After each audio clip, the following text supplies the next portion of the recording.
يا أبا عبد الله يا أبا عبد الله.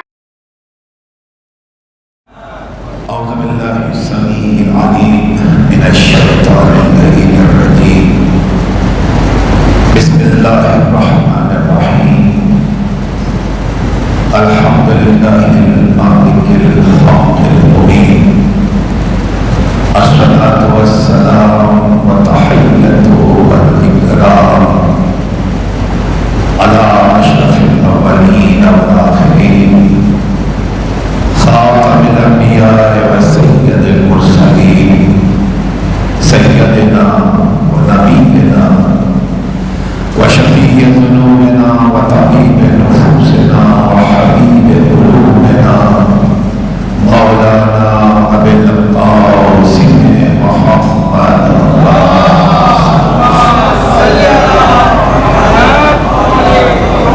وعلى آله الطيبين الطاهرين المعصومين المظلومين ولعنة الله على أعدائهم أجمعين من يومنا هذا إلى يوم الدين. أما بعد فقد قال الله سبحانه وتعالى في محكم كتابه المجيد وهو أصدق الصادقين وقوله الحق. بسم الله الرحمن الرحيم. إن السمع والبصر والفؤاد كل أولئك كان عنه مسؤولا. درود محمد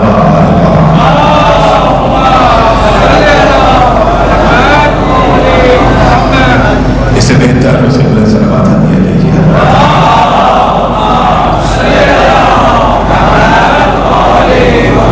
سامعین گرامی قدر، بزرگان محترم، میرے نوجوان دوستوں اور کبھی خان سید عالم ایثار ثواب کی مجلس کے حوالے سے آج کی اس مختصر عبادت کے لیے سرنامہ کلام میں سورہ مبارک کے بنی اسرائیل کی 36ویں آیت کی تلاوت کا شرف حاصل کیا گیا ہے. سورہ مبارک کے بنی اسرائیل سے آپ سورہ اسراء بھی کہتے ہیں. یہ 15ویں پارے میں کلام مجید کا 17واں سورہ ہے اور 15ویں پارے کا آغاز اسی سورہ مبارک کے بنی اسرائیل سے ہوتا ہے. ارشاد رب العزت ہے ان السمع والبصر والفؤاد. کان، آنکھ اور دل، کل اولئک کان عنہ مسئولا. ان تینوں اعضاء سے اس ایک چیز کے متعلق سوال کیا جائے گا.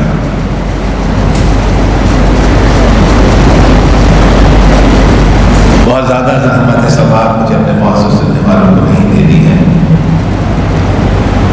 ترجمہ بہت سہل ہے، بہت آسان ہے، کوئی دقت نہیں ہے سمجھنے میں جو پیغام رب العزت دینا چاہتا ہے. تکرار میں عرض کروں گا تاکہ میرے بچے، میرے نوجوان، میری بہنیں بیٹیاں متوجہ ہوں. ان السمع والبصر والفؤاد. کان، آنکھ اور دل، تین اعضاء بتلائے اور پھر جب سلسلہ آیت آگے بڑھا تو آواز دی کل اولئک کان عنہ مسئولا. ان تین اعضاء سے اس ایک چیز کے متعلق سوال کیا جائے گا. دیکھیے ہر عضو بدن سے اس کے عمل مخصوصہ سے متعلق سوال ہے. ہمارا خفیف سے خفیف عمل بھی نگاہ قدرت سے پوشیدہ نہیں ہے. قرآن نے آواز دی تھی الم یعلم بأن اللہ یرا، کیا تم نہیں جانتے کہ خدا دیکھ رہا ہے؟ جس عمل کو کوئی نہیں دیکھ پاتا، نگاہ قدرت اس عمل پہ نظر رکھے ہوئے۔ اسی لیے سورہ مبارک کے زلزال میں آواز تھی فَمَن يَعْمَلْ مِثْقَالَ ذَرَّةٍ خَيْرًا يَرَهُ وَمَن يَعْمَلْ مِثْقَالَ ذَرَّةٍ شَرًّا يَرَهُ۔ 99 سورہ کا نشان اور 7 آیت کا نشان ہے کہ جو ذرہ برابر نیکی کرے گا وہ اس نیکی کی جزا پائے گا، اور جو ذرہ برابر برائی کرے گا وہ اس گناہ کی سزا پائے گا۔ یعنی کوئی نیک عمل مختصر سا بھی ہے، خفیف سا بھی ہے، تو وہ بھی حامل جزا ہے، اور کوئی گناہ جتنا ہی چھوٹا کیوں نہ ہو لیکن قابل سزا ہے۔ تو ہر عمل کی جزا بھی موجود ہے اور ہر عمل کی سزا بھی موجود ہے۔ اور یہ جزا و سزا کیوں ہے؟ الم یعلم بأن اللہ یرا، کیا تم نہیں جانتے کہ خدا دیکھ رہا ہے؟ وہ عمل جو آپ سمجھتے ہیں کہ دنیا کی نگاہ سے چھپا لیا، دنیا کی نگاہوں سے تو چھپا سکتے ہیں لیکن دنیا بنانے والے کی نگاہ سے نہیں چھپا سکتے ہیں۔ ہر عمل کی جزا و سزا موجود ہے۔ اور پھر یہ ہاتھ، یہ پاؤں، یہ ہماری آنکھیں، یہ ہمارے کان، یہ ہمارا نطق، یہ ہمارا دل، یہ ہمارا دماغ، ہر عضو بدن سے اس کے عمل مخصوصہ سے متعلق سوال ہوگا۔ بہت آسان گفتگو کر رہا ہوں۔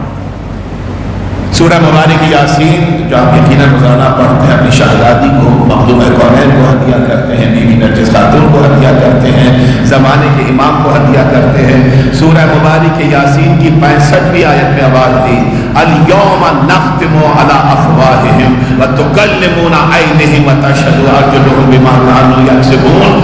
روز قیامت ہم ان کے منہ پہ مہریں لگا دیں گے اور ان کے ہاتھ اور ان کے پاؤں جو کچھ بھی انہوں نے کیا ہے اس کی گواہی دے رہے ہوں گے۔ یہ ہاتھ جو اس دنیا میں بولتے ہوئے نظر نہیں آتے، یہ ہاتھ روز محشر گواہی دے رہے ہوں گے۔ یہ پاؤں جو اس دنیا میں بولتے ہوئے نظر نہیں آتے، یہ پاؤں روز محشر گواہی دے رہے ہوں گے۔ اور انسان جسے اپنا سمجھتا رہا، یہ حقیقت روز محشر سامنے آئے گی کہ اپنا کچھ بھی نہ تھا، یہ خدا کے کارندے تھے جو ہمارے ساتھ چل رہے تھے۔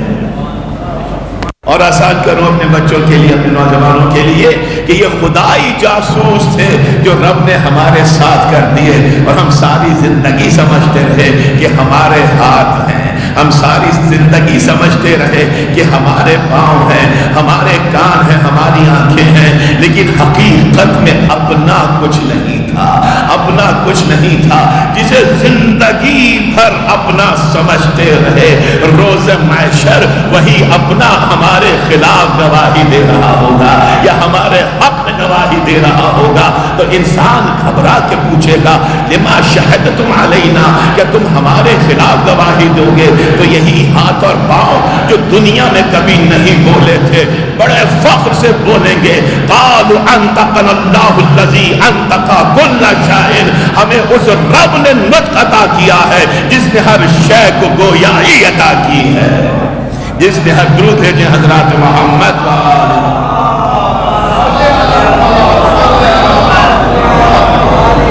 سورہ مبارک حامیم سجدہ 41واں سورہ ہے کلام مجید کا 21ویں آیت میں آواز ہے قالوا انطقنا اللہ الذی انطق کل شیء۔ ان ہاتھوں کو بولتا ہوا آپ روز محشر دیکھیں گے تو آپ پوچھیں گے تم تو میرے ہاتھ تھے، میرے خلاف گواہی دو گے۔ ان کانوں کو آپ بولتا ہوا جو سن رہے تھے دنیا میں لیکن آخرت میں بولتے ہوئے نظر آ رہے ہیں، آپ پوچھیں گے کہ میرے خلاف گواہی دو گے؟ فخر سے کہے گا کہ ہاں مجھے رب نے قوت گویائی عطا کی ہے۔ یہ زبان یہاں بھی گویا تھی، وہاں بھی گواہی دے رہی ہوگی۔ یہ پاؤں یہاں خاموش تھے لیکن وہاں پہ گواہی دے رہے ہوں گے۔ یہ دل اور دماغ یہاں خاموش تھے لیکن وہاں پہ گواہی دے رہے ہوں گے۔ یہاں آنکھیں محاورتاً بولتی ہیں لیکن وہاں پہ حقیقت میں بول رہی ہوں گی، وہااں پر حقیقت میں بول رہی ہوں گی۔ تو میرے بچوں، میرے نوجوانوں، میری بہنوں، میری بیٹیوں، اپنا کچھ نہیں ہے، سب کچھ رب ذوالجلال کا ہے جو اس نے ہمیں عطا کیا ہے۔ یہ اسی کے کارندے ہیں، یہ اسی کے نمائندے ہیں جو زندگی بھر ہمارے ساتھ رہ رہے ہیں۔ تو قرآن نے آواز دی ان السمع والبصر والفؤاد، توجہ رکھے گا، یہ سماعتیں، یہ کان، یہ سینس آف ہیئرنگ، یہ سینس آف ویژن، یہ آپ کا دل، ان تینوں سے اس ایک چیز کے مطابق سوال کیا جائے گا۔ میں ذرا سا رکوں گا اس منزل پر اور اپنے بچوں کو متوجہ کرنا چاہوں گا کہ دیکھیے اس جملے کو یاد رکھیے گا کہ روز محشر ہر عضو بدن سے اس کے عمل مخصوصہ سے متعلق سوال ہوگا، ہر عضو بدن سے، چاہے وہ کان ہو، چاہے وہ آنکھ ہو، چاہے وہ پاؤں ہو، چاہے وہ دل ہو، چاہے دماغ ہو، چاہے ہاتھ ہو، جو اس کا اسپیسیفک ایکشن ہے اس دنیا میں، جس کام کے لیے اسے خلق کیا گیا، اس کے متعلق اس سے سوال ہوگا۔ آنکھوں سے سوال ہوگا کہ غلط منظر کو دیکھا کیوں تھا، کانوں سے سوال ہوگا کہ کسی کی غیبت کو سنا کیوں تھا، کسی کی خلاف بات کو سنا کیوں تھا، غنا کو کیوں سنا، موسیقی کو کیوں سنا، خلاف دین و شریعت باتوں کو کیوں سنا۔ پیروں سے سوال ہوگا کہ غلط منزل پر چل کر کیوں گئے تھے، ہاتھوں سے سوال ہوگا کہ کسی کے اوپر ظلم ڈھانے کے لیے یہ ہاتھ اٹھا کیوں تھا، دل سے سوال ہوگا کہ غلط خیال دل میں آیا کیوں تھا، دماغ سے سوال ہوگا کہ غلط فکر ذہن میں آئی کیوں تھی۔ تو جو جس کا عمل ہے اس عضو بدن سے، اس عمل مخصوصہ سے متعلق سوال ہوگا۔ لیکن اپارٹ فرام دس کہ ہر عضو بدن سے عمل مخصوصہ کا سوال ہو رہا ہے، قرآن کی اس آیت میں جو سرنامہ کرام میں تلاوت کیا گیا ہے جس آیت کو، اس آیت نے کہا کہ 3 اعضاء بدن ہوں گے لیکن سوال الگ الگ نہیں ہوگا، سوال ایک کیا جائے گا، سوال ایک کیا جائے گا۔ اب ہمیں اسے پونڈر کرنا ہے، ہمیں اسے ایکسپلور کرنا ہے۔ قرآن ہے، قرآن سیکھنے سمجھنے کے لیے آیا ہے، فقط قرأت کے لیے نہیں آیا ہے، قرآن فقط تلاوت کرنے کے لیے نہیں آیا ہے۔ سورہ مبارک یوسف میں آواز دی تھی الف لام را تلک آیات الکتاب المبین ان انزلناہ قرآنا عربیا لعلکم تعقلون۔ الف لام را یہ کتاب مبین کی آیات ہیں، ہم نے قرآن کو زبان عربی میں نازل کیا تاکہ تم عقل سے کام لے کر اس قرآن کو سمجھ سکو۔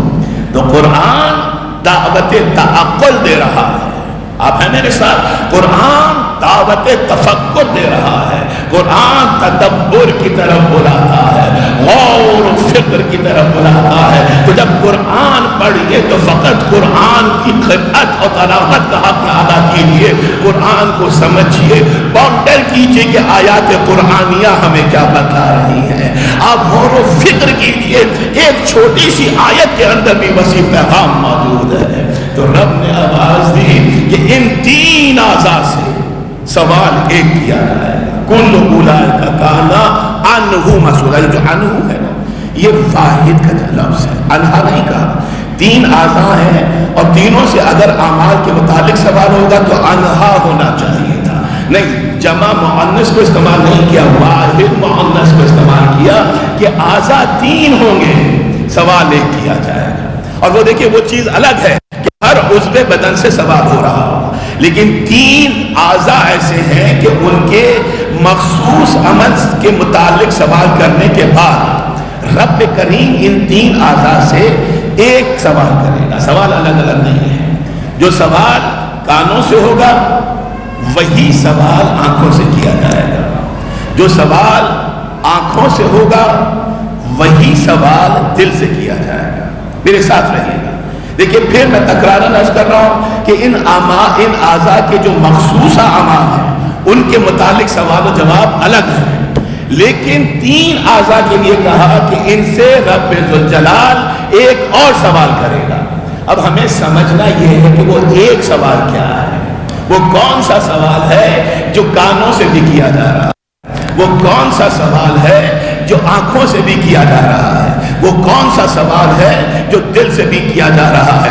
اب تفاسیر اہل بیت میرے نگاہ کے سامنے ہے، تفسیر نمونہ کو بھی جا کے دیکھیے، کسی بھی معتبر تفسیر اہل بیت کو اٹھا کے دیکھیے، ہر تفسیر نے لکھا کہ جب جنت والے جنت کی طرف جا رہے ہوں گے اور دوزخ والے دوزخ کی طرف جا رہے ہوں گے تو ایک آواز آئے گی وَقِفْهُمْ انہم مسئولون، ان جانے والوں کو روکو، ان سے ایک سوال کیا جائے گا۔ قرآن کی آیت ہے سورہ مبارک صافات 37واں سورہ ہے کلام مجید کا، 24ویں آیت میں آواز دی وقفہم انہم مسئولون، ان جانے والوں کو روکو۔ دیکھیں یہاں سے سن کر جایا کریں اور پھر ان چیزوں کو قرآن میں تلاش کیجئے، تفاسیر میں تلاش کیجئے، تاکہ جب آپ یہاں سے سن کر جائیں اور اس کی اوتھینٹسٹی کو آپ تفاسیر سے یا کتب دینیہ اور شریعہ سے ویریفائی کریں تو آپ کے ایمان میں بھی اضافہ ہو، آپ کے یقین میں بھی اضافہ ہو۔ یہ درسگاہ محمد و آل محمد ہے، یہاں پہ سب کچھ نہیں پڑھایا جاتا، کچھ یہاں سے پڑھیے، کچھ دنیا کی درسگاہوں کی طرح یہاں سے ہوم ورک لے کر جائیے، اس ہوم ورک کو گھر پہ بیٹھ کر کیجئے، اور جب اس ہوم ورک کو آپ پورا کریں گے تو نتیجہ ایک ہی نکلے گا کہ آپ کے ایمان میں بھی اضافہ ہوگا، آپ کے یقین میں بھی اضافہ ہوگا۔ محمد بولے، محمد بلند صلوات۔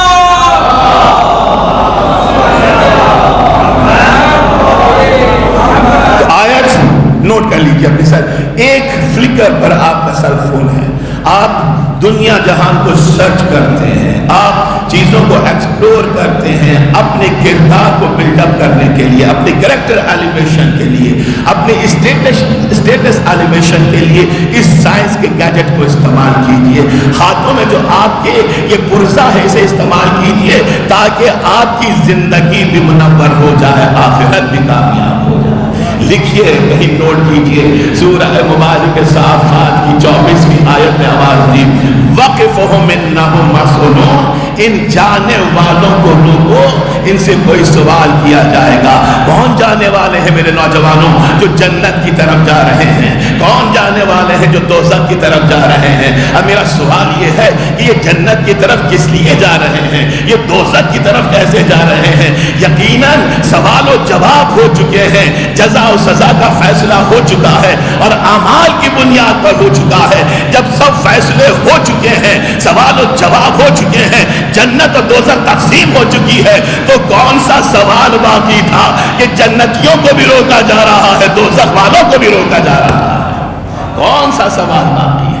رب کریم ہر سوال تو تو نے کر لیا ہے۔ تفاسیر اہل بیت سے پوری ذمہ داری کے ساتھ ایک جملہ کر رہا ہوں، میں غیر ذمہ دارانہ گفتگو کا عادی نہیں ہوں، جو میرے مزاج سے واقف ہیں، ایک ایک جملے کی ضمانت لیتا ہوں، گارنٹی لے رہا ہوں۔ تفاسیر اہل بیت نے لکھا کہ جنتیوں کو بھی روکا جائے گا، جہنم جانے والوں کو بھی روکا جائے گا، ان سے ایک سوال کیا جائے گا۔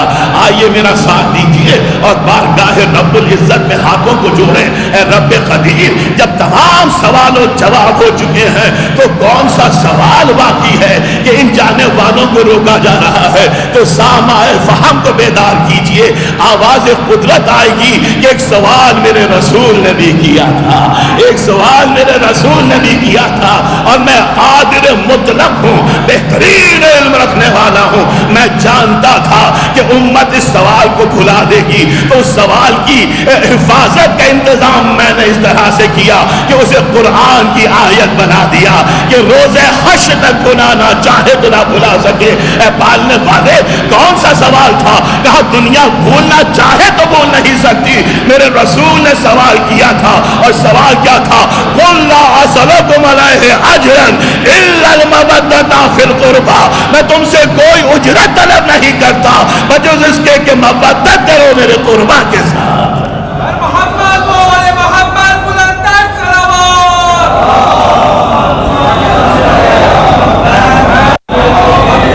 مجھے بہت روانی کے ساتھ گزرنا، اس لیے دامن وقت بہت زیادہ گنجائش نہیں رکھتا ہے، اور مجھے یقین واثق ہے کہ میرا مؤذن سننے والا مجمع مجھے اس روانی پہ ایکسکیوز کرے گا تاکہ ہم کسی نتیجے تک پہنچ سکیں۔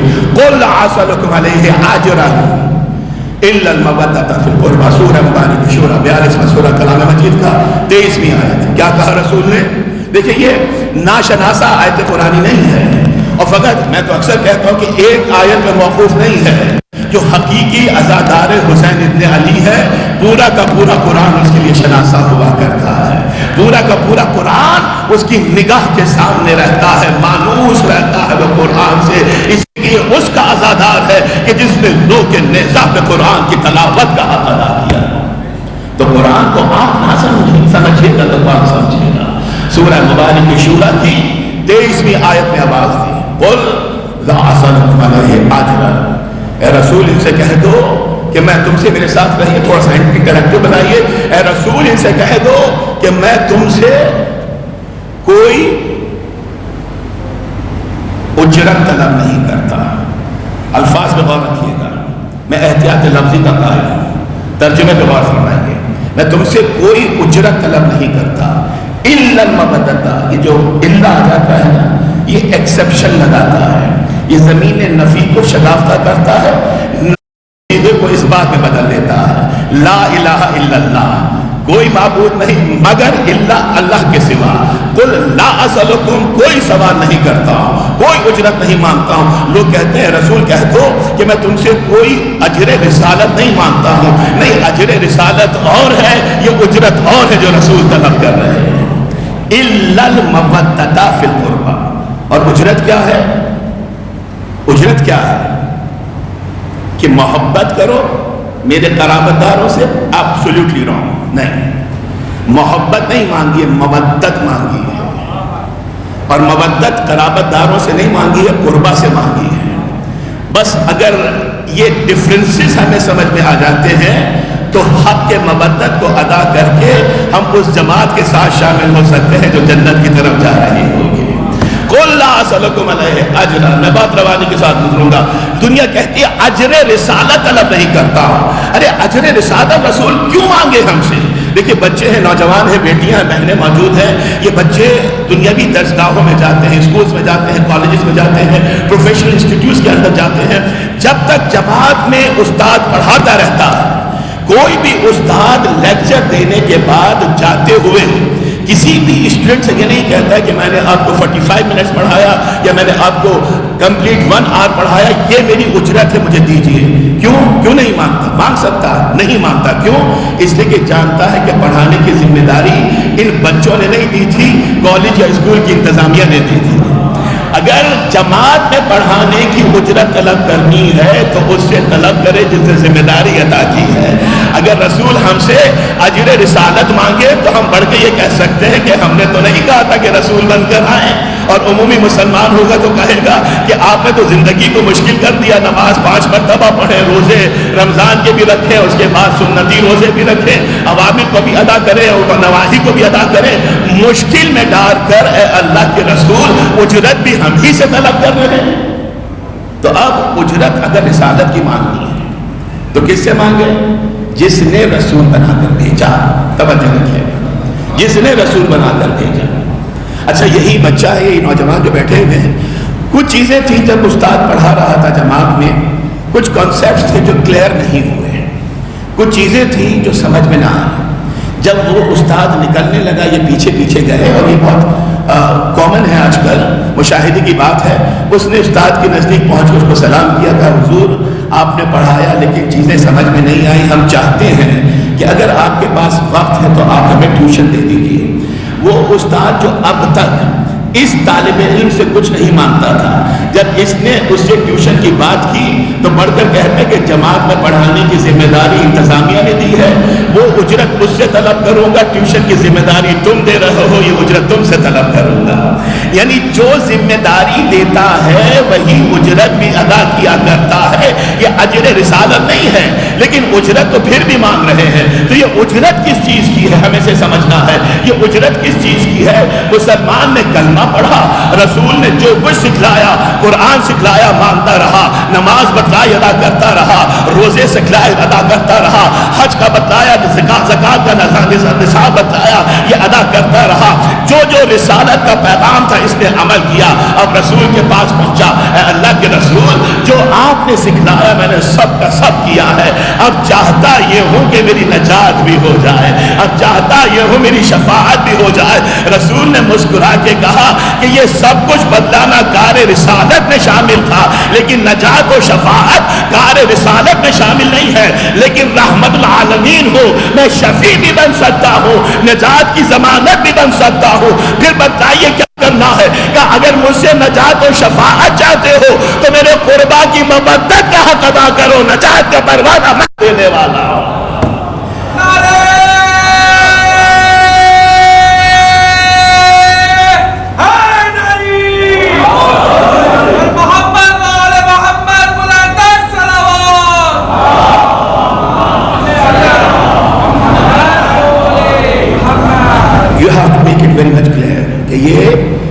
اجرت رسالت کی نہیں ہے، یہ شفاعت کی اجرت ہے۔ میں نے بہت روانی کے ساتھ بیان کیا، یہ پوری مجلس کا موضوع ہے۔ اور یہ اجرت کیا ہے کہ محبت کرو میرے قرابت داروں سے، نہیں محبت کرو، نہیں مودت کرو میرے قربا سے۔ اب اسے کلیئر کرنا ہے، محبت کیا ہے؟ پھر دامن وقت قلیل ہے اس لیے میں روانی کے ساتھ گزروں گا۔ محبت کیا ہے، مودت کیا ہے؟ محبت کی بہترین مثال اس دنیا میں اگر کوئی ہو سکتی ہے تو وہ مثال کیا ہے؟ ماں کی بیٹے سے محبت، جسے خوبصورت سا نام مامتا کا دیا گیا ہے۔ اب اس محبت کو سمجھ کے ہمیں مودت کو سمجھنا ہے۔ محبت نہیں مانگی ہے، make it very much clear, محبت نہیں مانگی ہے، مودت مانگی ہے۔ ماں کی بیٹے سے محبت دنیا میں محبت کی بہترین مثال۔ اور دیکھیے یہ محبت کی نہیں جاتی، مانگی نہیں جاتی، محبت خود بخود ہو جاتی ہے، تو جس پہ بندے کا اپنا اختیار نہ ہو خدا کے محبوب رسول مانگی ہے۔ تو یہ محبت نہیں مانگی ہے، مودت مانگی ہے۔ اب مودت کیا ہے؟ مسائل نہیں ہے، لیکن میں اس مثال سے اس منزل کو آسان کرنا چاہوں گا۔ شب عاشور ہے، ایک خیمے کے اندر 18 برس کا کڑیل جوان بیٹا لیٹا ہوا ہے۔ اس کے سہرانے اس کی ماں شمع کی روشنی میں اپنے کڑیل جوان بیٹے کا چہرہ دیکھ رہی ہے، ماہ کامل کو دیکھ رہی ہے۔ بیٹا بھی خیمے میں ہے، ماں بھی خیمے میں ہے۔ محبت کی بہترین مثال خیمے کے اندر موجود ہے، اور ماں شمع کی روشنی میں بیٹے کا چہرہ دیکھ کر یہ دعا مانگ رہی ہے کہ پالنے والے کل جب سب اپنی اپنی قربانیاں پیش کریں تو میرا یہ 18 برس کا کڑیل جوان میرا لال علی اکبر سب سے پہلے میرے والی حسین پہ قربان ہو جائے۔ اب سمجھیے گا، سب سے پہلے میرے والی حسین پہ قربان ہو جائے۔ تو اب سمجھ میں کیا آیا کہ شہزادی ام لیلا کو محبت تھی شہزادہ علی اکبر سے، مودت تھی حسین ابن علی سے۔ یعنی مودت اس جذبے کو کہتے ہیں جس جذبے پر ہماری محبتیں قربان ہو جائیں، اس جذبہ اعلیٰ کو مودت کہا کرتے ہیں۔ یہ سمپلی محبت نہیں مانگی ہے، یہ کوئی ایزی ٹاسک نہیں ہے جو ہمیں فلفل کرنا ہے، یہ مودت مانگی ہے جس پر ہماری محبتیں قربان ہو جائیں، اس جذبہ بلا کو مانگنا۔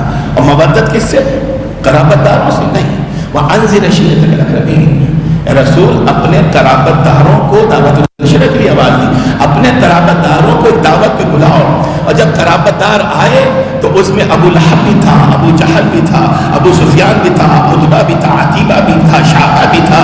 یعنی جو کوئی بھی دشمنی رسالت میں اور دشمنی اسلام میں پیش ہے وہ قرابت داروں کی فہرست میں شامل ہے۔ تو اگر قرابت داروں سے مودت کرنی ہے تو ابو لہب سے بھی مودت کیجیے، ابو جہل سے بھی مودت کیجیے، ابو سفیان سے بھی مودت کیجیے۔ یقیناً مودت تو ہو جائے گی، لیکن اس مودت کے نتیجے میں نہ دین باقی رہے گا، نہ ایمان باقی رہے گا، نہ اسلام باقی رہے گا۔ تو اب مودت ہے قرابت داروں سے نہیں، قربا سے مودت ہے۔ میں بہت روانی کے ساتھ گزر رہا ہوں، حالانکہ یہ مضامین اتنی روانی کا تقاضا نہیں کرتے ہیں، لیکن مجھے چونکہ پیغام دینا ہے۔ اب یہ قربا کون ہے؟ قرابت دار نہیں ہے۔ قربا کے معنی جو لغت نے، قاموس نے، ڈکشنری نے ہمیں بتلائے، قربا کے معانی ہے افعل و تفصیل مونس واحد۔ دو شرائط ہیں کہ قربا ملیں گے تو مونس سے ملیں گے، واحد سے ملیں گے، اور دونوں شرائط ایک ہی ساتھ میں ہونی چاہیے۔